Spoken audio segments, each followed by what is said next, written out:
कुरा सुनिसके पछाडि तपाईहरुको पनि होस उड्नेछ।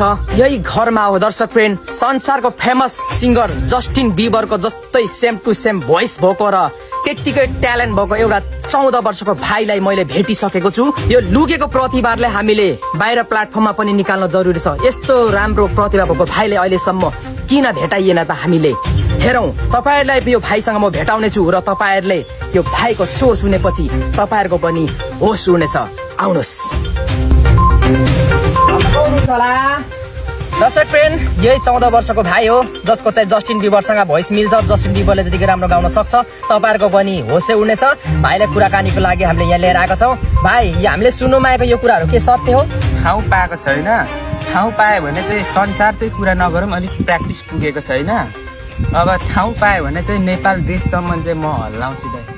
जस्टिन बीबरको एउटा गीत पनि सुन्ने छौ। भाइलाई म यो चस्मा प्रदान गर्न चाहन्छु। भाइले चस्मालाई एउटा गीत सुनाउने छ।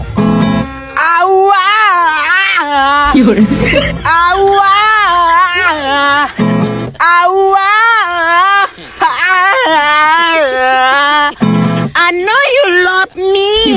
I know you care. It's Penny Lossy. It's Penny Law. Beauty pie. Nobody. I know you lossy, pussy, nosy. मेरो चाहिँ मुटुले ठाउँ छोडो। यस्तो लुकेको प्रतिभालाई चाहिँ के सम्मान गर्न सकिन्छ?